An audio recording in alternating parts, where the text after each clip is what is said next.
Okay, so I'm getting ready to install the lower dash cover, column cover, whatever you want to refer to it as.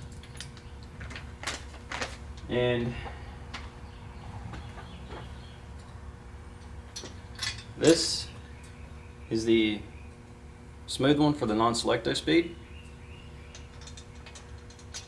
There is a decal that goes here. I have that decal. I'm still kind of on the fence if I want to put it on yet. It's like I don't have it on the 861 and it's nice and clean and I really like it. So it's kind of like, do I want it to be 100% original or do I want it to be smooth? I just ain't made my mind up yet. But on the bolts on this, since this is a gray part being bolted to a blue part, the bolts would have been left as plain zinc or CAD plate. Well, I'm going to use the yellow zinc bolts.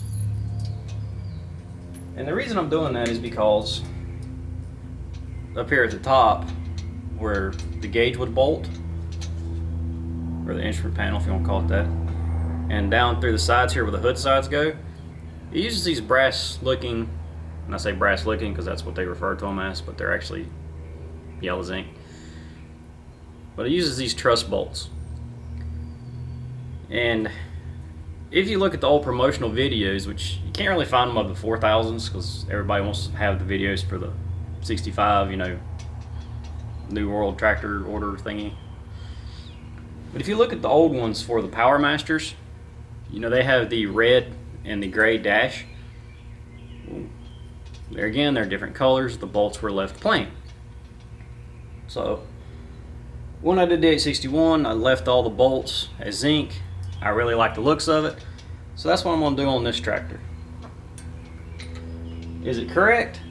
I don't know. Well, there probably ain't zinc, yellow zinc, I can tell you that. It's what I like. So, that being said, I'm going to go ahead and put this on here and get the bolts put in it.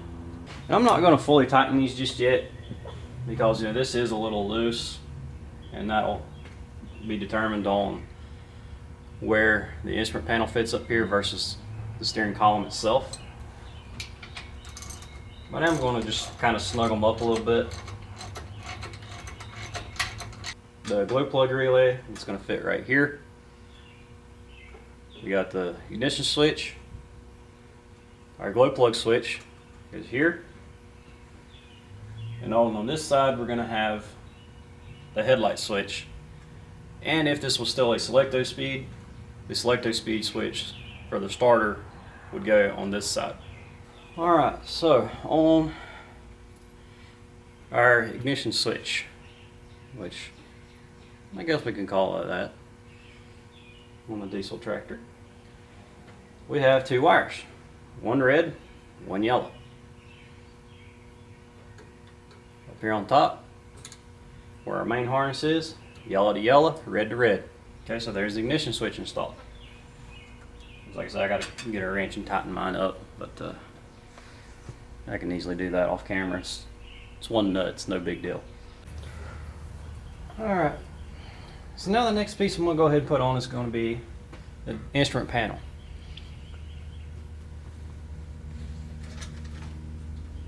Which, if you didn't look at my video of it being restored, here's my new instrument panel. These two gauges are original, these two are replacement.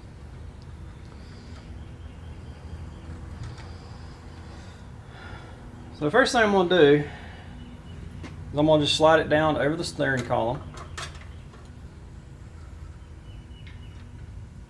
and then get them two brassy looking bolts into the rear, the truss head bolts.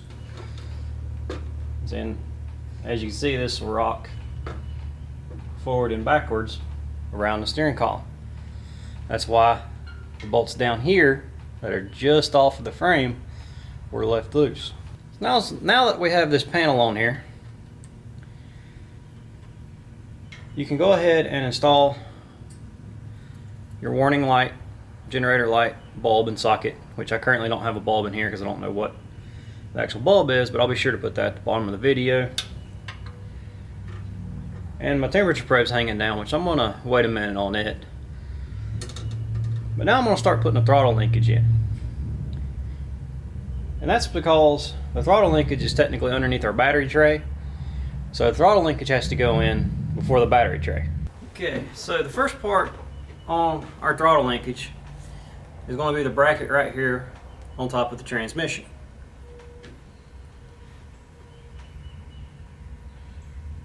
That's going to sit in here with this circular spot in line with the throttle.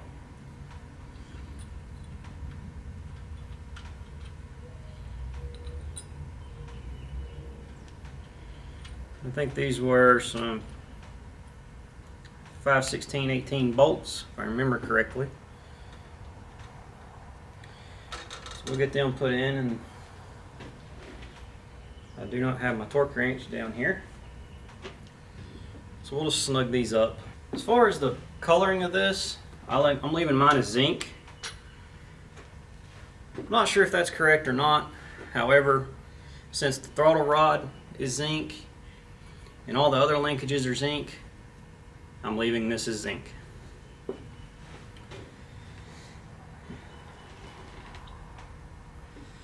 Speaking of the other linkages, here's my new throttle rod, all zinc plated. We'll go ahead and slide it down through our dash with our new grommet. Alright, so once you get your throttle linkage down here a few inches, you're going to have to put on the actual arm. So the arm will just slide up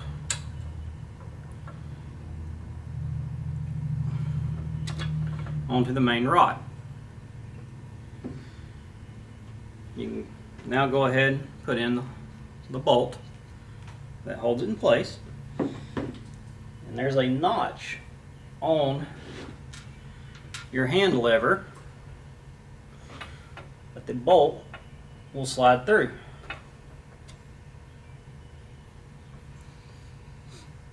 You get all that lined up and the bolt should slide through. Put your bolt on here along with the lock washer and the nut. Then you can go ahead and slide the rod all the way down.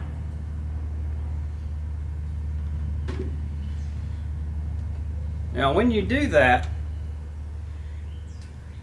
at least on the diesel models, I don't know on the gassers, there's a notch right here. That is your cut off for your fuel. The actual touch lever up here on your instrument panel, you want it pointing towards the front of the tractor. Because whenever you go to shut your tractor off, you will push that straight and it cuts fuel off. Okay, so now the next part you're going to install is going to be this little conical spring and its retention washer. And they're going to go on the very bottom.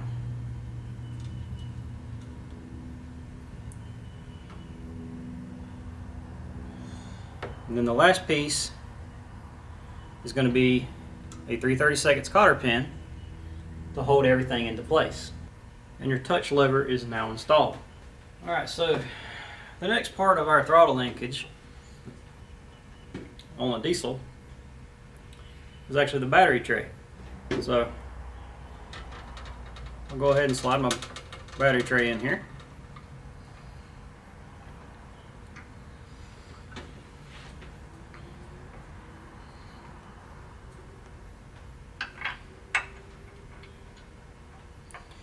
I'm not going to fully bolt this down just yet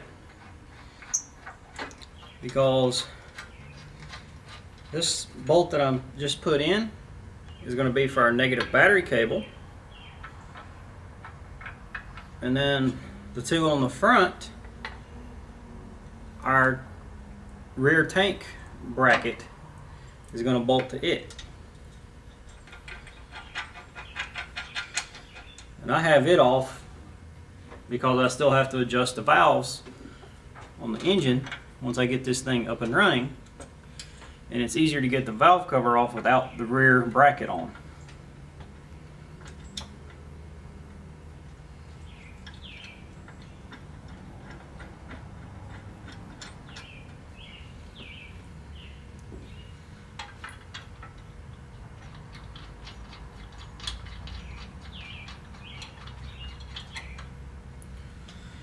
So now that the battery tray is sitting in there, these right here are going to be our next few pieces.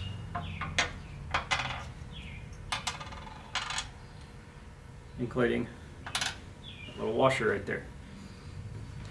Now this washer is a friction disc, similar to what we have on our quadrant for our lift. However, this one is not made of cork. This is some type of plastic that has almost of a rubbery type texture. Now depending on how tight this is, depends on how tight your hand control lever is, as well as how well your engine will control its speed. Because if this is not tight enough, just the vibrations of the tractor will make your throttle link out to the injection pump move. And any little movement in that linkage will make the tractor either rev up or down. That's not to be confused with the broke governor ring in the injection pump itself. So, with that being said, do not grease this thing. Just put it in dry. And this is going to be the first piece that goes in. Now mine is used because this piece is not reproduced. So if yours is damaged, you're going to have to make it yourself. If you can reuse it, you will notice that it's wore to like a top hat shape on one side, and the other side should be flat. Put the top hat down. Your next piece is going to be this arm. Now this arm is going to go into the tractor like that, but only in this direction. And that's because your actual throttle link to your pump is going to hook right there. So slide that down over the stud. And next is the washer. Now this is a spring washer, so do not lose this washer. If you do lose it, you can try to make a new one or find some way of getting a springy washer.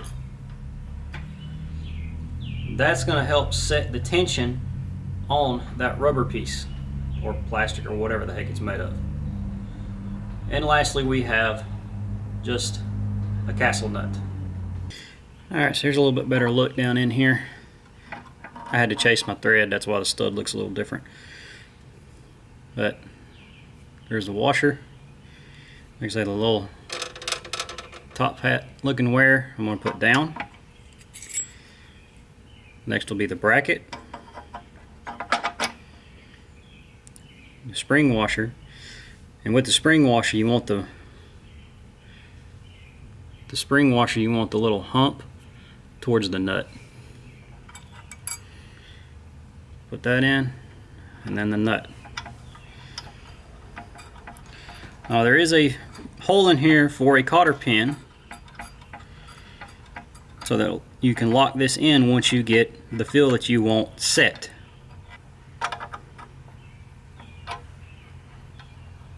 See, like how that's nice and snug, but I can easily move it.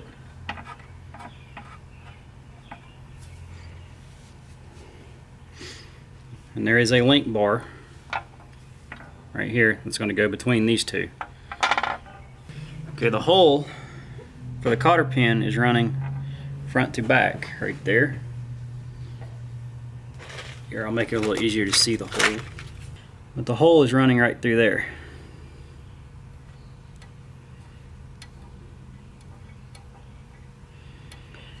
So that'll kind of help you determine, you know, is this too loose or too tight? You can go from there to figure out which or how your feel that you like. Now this center bar, or link bar, the two holes are offset. One's underneath and one's on top. So you're going to snap it over one ball and then line up the other one and snap it over it. And then, like I said, then just feel your throttle. You know, does it feel loose? Does it feel tight? Which to me, mine kind of feels a little on the loose side. So I'm going to turn it just to the next notch in the castle nut and try it again.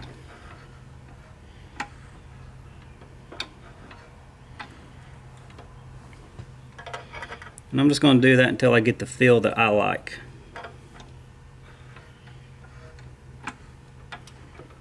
That time it was a little on the tight side. So I'm going to back it up to 1 notch. And all I got to do now is get that cotter pin in it. And that's set. And aside from the link here out to my injection pump, throttle linkage is now installed. Alright. So the next piece I'm going to do is going to be the temperature probe. Now I've seen these things routed multiple different ways. Even the service manual shows it in a couple different ways if you look at the pictures. The way that I like to do mine is come out of the head, come up beside the battery tray right here, and then kind of just loop up into a nice sweeping curve.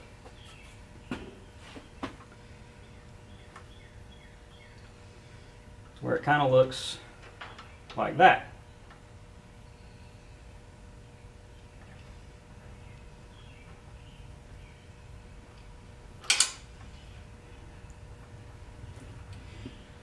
So to install this, we're going to have to put some thread sealer on this nipple right here, and then it just threads into the head.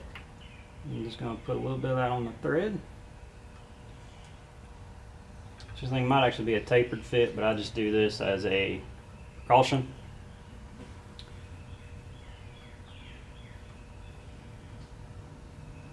It's a whole lot easier to add it and not need it than to need it and have to go back and add it. Because it should actually seat right there on that taper, provided the head is good.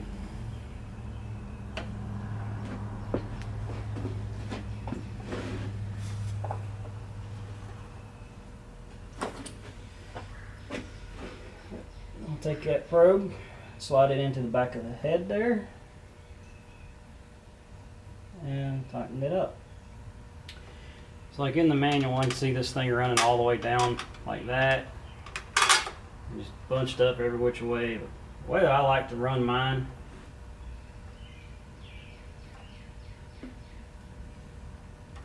is basically like right there. Which this little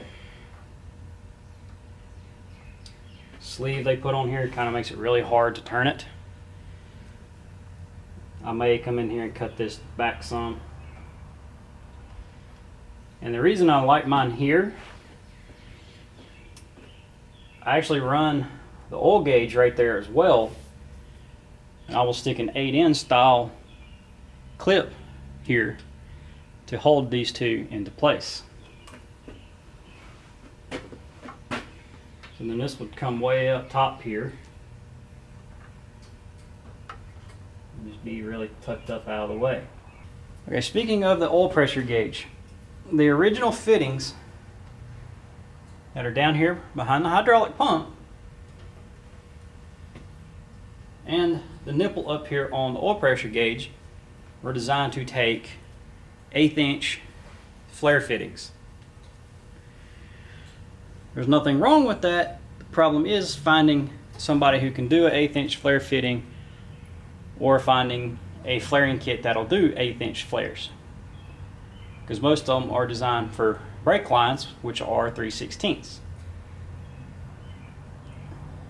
So what I do, just because it's a little easier to find the parts, I will actually change mine over to NPT fittings and compression fittings. Now, there's nothing wrong with doing that because we're not seeing high oil pressures. You know, probably the most you're going to see is maybe 60 psi. And a compression fitting is perfectly fine for that. Your oil pressure gauge is already 1/8 inch NPT. Down here behind your pump, you're going to have to get an 1/8 inch street elbow. And what that is one that is really shallow. You can kind of see the one right here for an injector leak off. It's a really hard, short 90. It's not a big elbow. It has to be a short one to fit behind the pump.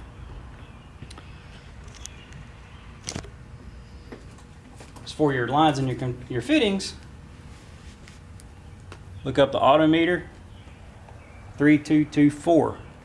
It's an oil pressure gauge installation kit. Has copper lines, a female 1/8 inch NPT compression, and a male 1/8 inch NPT compression.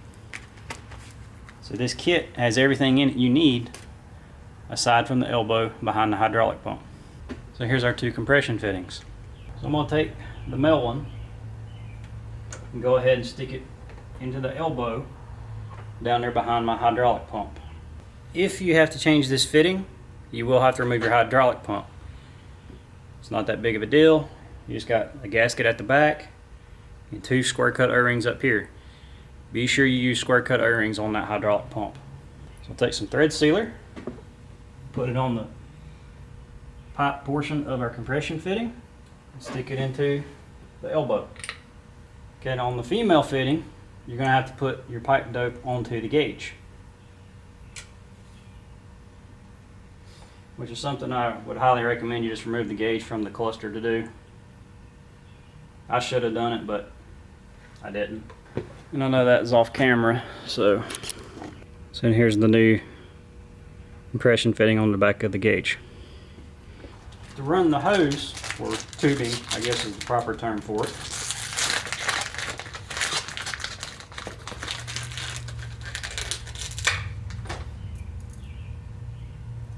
I like to start down here. And that's just so I have this nice curve already into the line. You can make it tighter or looser, you know, whatever your preference is.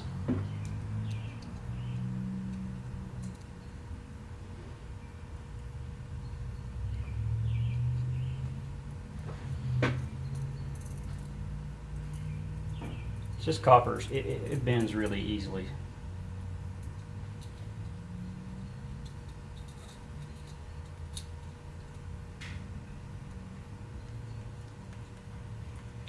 I just kind of start right in there and make a nice little loop.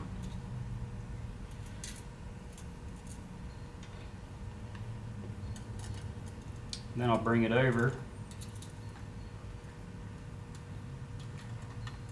and I'll run it right here where I'm going to have that clip. And once again, I'll just kind of come up following my temperature probe, and then it'll loop up and turn straight into my gauge, which I know you can't see that, but I can't move the camera right now because I'm holding on to everything. And there's plenty of copper here in this autometer kit to reach. You will have to cut some of it off, so have you a tubing cutter handy. Which, as I say that, mine's MIA. Do not kink this stuff. It's easy to do because this stuff bends extremely easily. But you shouldn't have any problems routing it. I'm going to see if I can track down my cutter. Okay, so I got it cut. That's how much was left. Ended up just using a knife, scoring it enough to where I could just break it off. Alright, so on compression fittings, if you have never used them, there are 3 pieces. You have the one that we already stuck into the elbow and the gauge. You have a little furrow here, and then you have another cap, another nut, kind of like a cap. So the first thing you're going to do, you're going to take and slide the nut on with the threads facing out, then slide the furrow on it. then you're going to take that, stick it into the other fitting, slide your little ferrule up tight, then take your cap and thread it onto the other fitting. And I know it's hard to see that with my big old meat hooks in the way. Right there's where the oil feed goes, kind of behind the hydraulic pump. And once you get those on, just take and snug the cap up. Okay, so there's my oil feed line installed. Now you can see I went ahead and put this little clip here I was talking about. I did have to trim this rubber piece back. The gauge kit that doesn't have the metal conduit on it will actually bend a little easier and go in there a little easier. So that's something to keep in mind if you do this route. But there's the new line installed. So now I'm going to go ahead and run a new proof meter cable. So this one here is just the metal shielded one. Supposedly this is the AOE design. I honestly have no idea. There's a little tang on the end of it that will key into your back of your hydraulic pump. And then just thread that on. And this just has to be hand tight to where there's no in and out play of the cable.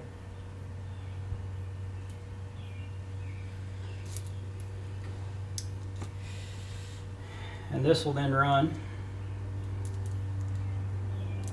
underneath the battery tray up by our negative cable and up to the back of our proof meter. Okay, so here's where the proof meter cable comes in the back of the proof meter, and it just runs down. So now, aside from our fuel gauge, our instrument panel is now completely wired. Of course, I still don't have my warning bulb in yet, but that's beside the point. So the last thing to do into here is to put on our headlight switch, which goes right there. And I got my glow plug switch and relay over there. But one thing I can do is I'm going to go ahead and center my dash on the column. I'm going to go ahead and completely tighten these down. I don't know if I mentioned it, but I have a lock washer and a flat washer in there just to protect my paint. Okay, so the next thing we're going to do is we're going to get our spring put into our steering column. Then we got the little felt washer. This is easier if you go ahead and just put it straight into the steering wheel.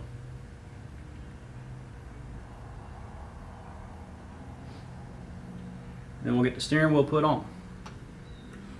The first thing to go on is going to be our spring. Now the next thing is going to be the steering wheel. Now on the bottom of the steering wheel, you'll notice this area here is molded. I always put that towards the bottom. It doesn't really matter, that's just my personal preference. And I got to make sure my steering column is good and centered.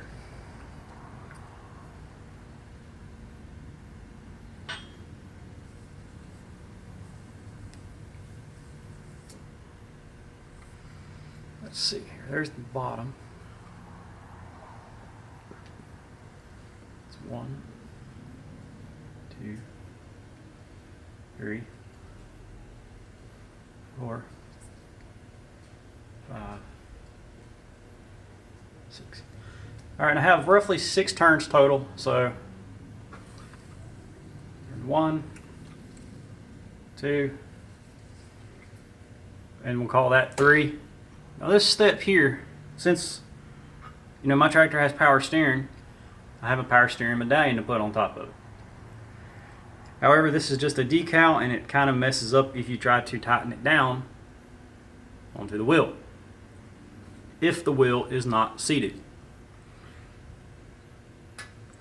So go ahead and take your nut and seat your steering wheel all the way down.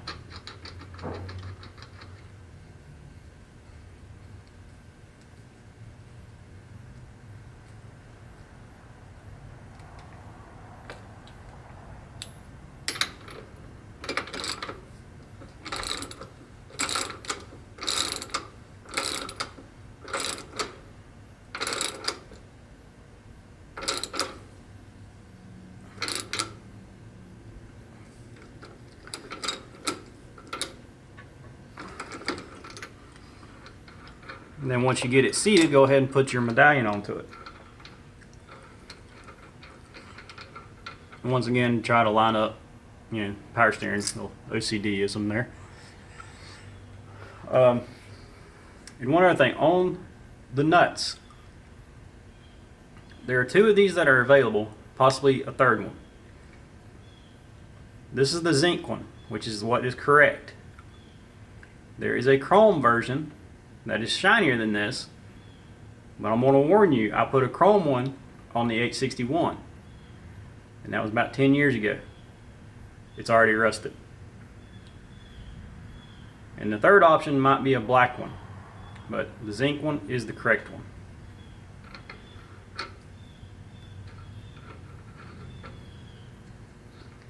So I'm going to go ahead and put that on there and tighten it down.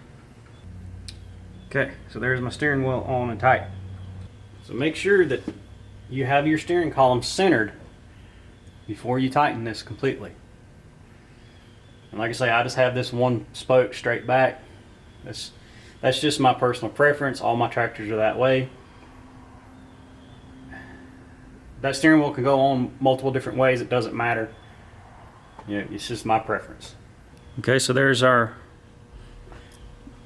instrument panel and everything all installed. So now we're on to the next project.